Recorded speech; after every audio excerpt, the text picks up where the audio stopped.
So first of all, let me talk about this. This is your energy here coming out in the reverse position. This is somebody who loves too much. This is somebody who has trouble saying no. And this is someone who wants to take care of other people. It's like the mother hen. Someone who's very, very emotionally like nurturing, caring, has a really, really good heart and has a strong sense of loyalty. So for example, I see this as somebody who's willing to forgive an ex-partner, even though the ex-partner did horrible things to them. Okay, it's somebody who sees both sides of the story and can sometimes be a little bit naive. When it shows up in the reverse position, I do feel that despite all of these emotional hangups, many of you are still very strong, very resilient, and very ready to take people back, to forgive, forget, and let bygones be bygones, and still willing to work things out, negotiate with another person, and, you know, trying to reach a satisfying decision, not only for yourself, but because you care so much about other people. I feel like you don't mind taking a smaller slice of the pie if it makes the other person happy or if it appeases the other person. So please be very careful about not shortchanging yourself just to please others, okay? I feel that we've gone through a major phase here where you are learning from the past and you're learning about, you know, things that you shouldn't repeat moving forward into the future. So I'm getting a big energy here about lessons learned, about, you know, being a lot more emotionally grounded, about making decisions, not only with your head, but a little bit more with your heart. I'm sorry, not only with your heart, but a little bit more with your head so that you're guided in the right direction. So if you've been kind of fumbling around, you know, feeling like, oh, I should do this because it's good for the other person. Don't think about the other person. It's the month for you to start to really think about what you want, what you need, where you need to go, and what you need to do to get there. So you're kind of turning your back on a few decisions that have not really worked out for you, or that left you feeling like you're being shortchanged, or that left you feeling like you deserve more. So it's a long process for you guys to get here, but I feel like this is the month where it's almost like enough's enough. I need to be smarter about this. I need to take care of myself. So the second card coming through in the picture is the Six of Wands. The Six of Wands, this is a card about being a leader in your own right, having a wide following, having people kind of, they're like hanging on your every word. Your actions, your words are being noticed, and you're being groomed for a position of success. Some of you might be working in a very high powered, in a very public type of a capacity where what you say has a lot of sway, has a lot of influence over how things, policies, I'm sensing, how things are being carried out. Some of you have a lot of sway, a huge following. So you might, you know, be in social media. You might have a wide, you know, following. You might have people that consult you because they trust your experience. They trust your expertise. They trust your knowledge. So this is a really good place to be. And I'm sensing as well, this is a situation where you made conscious decisions to kind of like, I'm seeing this kind of like going under the radar. So you might have, I don't want to say compromise, because I feel like this is a deliberate, strategic attempt in order to get ahead in life. So you might have to work with people that you don't really like, you don't really agree with, but you're at a point where you have wisdom and fortitude. So you know how to navigate that, you know, office politics. You know how to navigate even the politics of your work environment so that you're able to get ahead without burning bridges, without, you know, telling some people, I don't agree with you and I'm going to do things differently. So I feel like you're kind of like that social chameleon that slides under and then comes out ahead.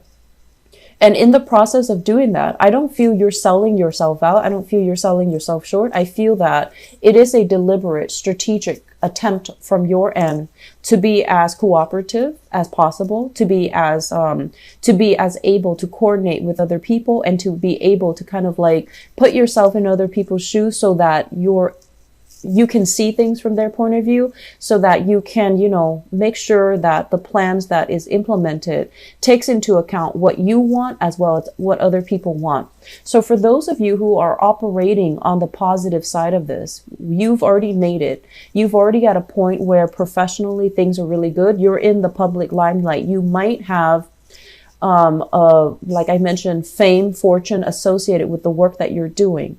And now you're at a point where you're thinking about definitely giving back. You're thinking about as well, what is my next step? Am I happy being in this tenuous situation where I have to, play politics and really watch what I say, really watch what I do? Because with fame, there comes a lot of scrutiny. So people might, watch your every move. They might report on everything that you're doing. So you might not have the freedom to go out and do things covertly. I feel like there's an energy here about having to hide, your true beliefs, having to hide who you associate with, and having to, it's almost like the spotlight being shown on you. And so you're really, really careful about crafting and creating this public persona so that it fits the mold rather than, being true to who you really are. And I don't feel this is a difficult process. I feel like you're very good at it. You're very good at it.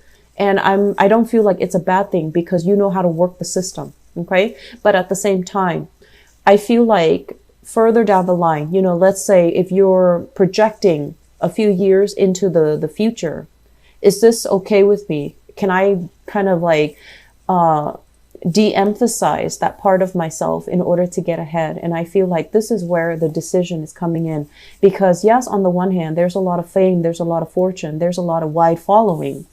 But on the other hand, are you emotionally true to yourself? And are you emotionally happy?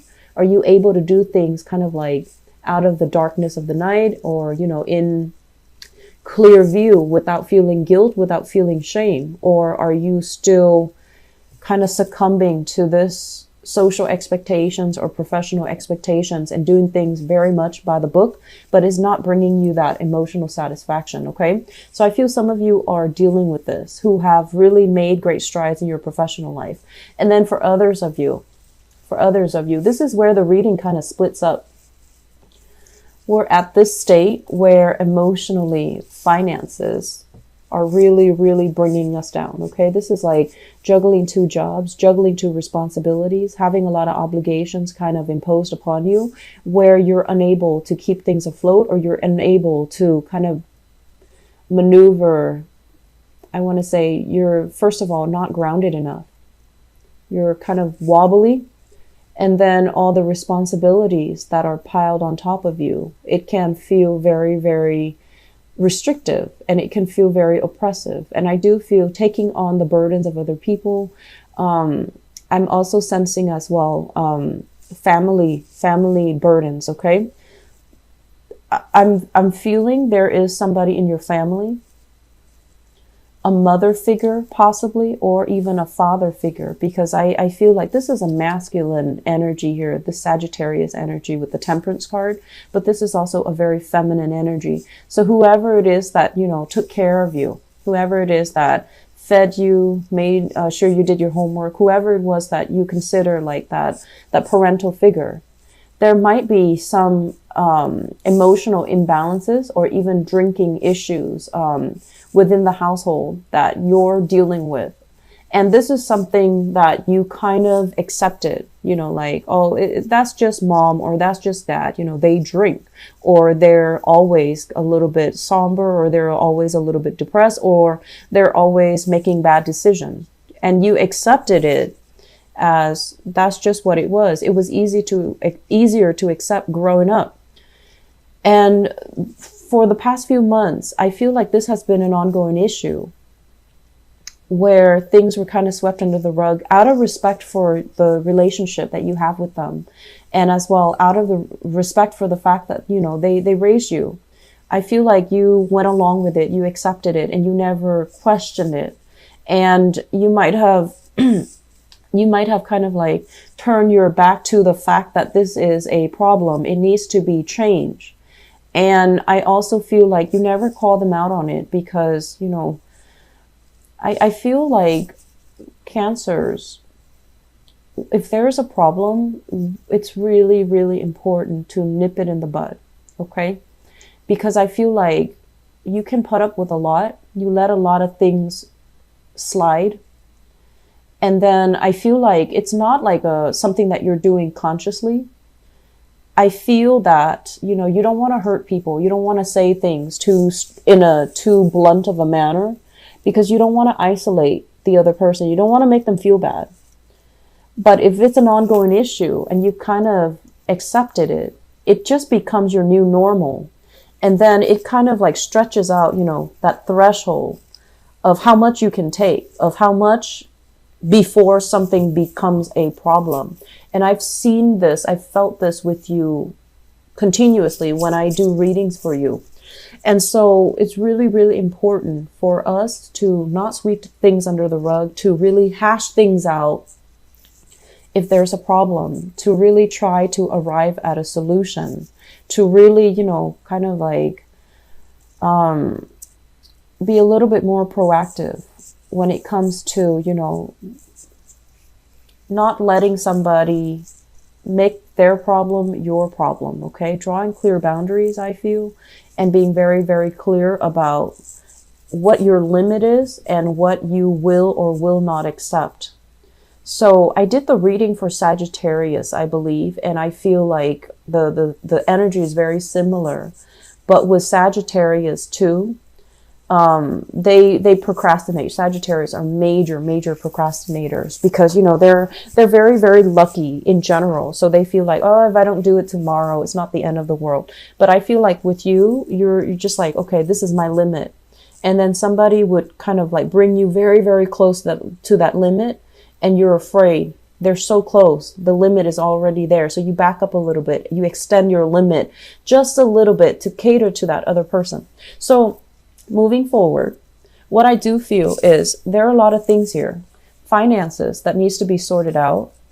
And I feel like, you know, some of you are doing great. And then others of you, it's like not really making a move, not really planning for the future. Enjoying the moment now without kind of like future planning, or even having a strategy as to, you know, 3-4 years from now, where am I going to be? What am I going to do? Am I going to be bouncing around from job to job? Or am I going to be in a place where I can, you know, be happy? You do want a lot of success, because for you, finances and, you know, reputation and professional prestige, it means a lot.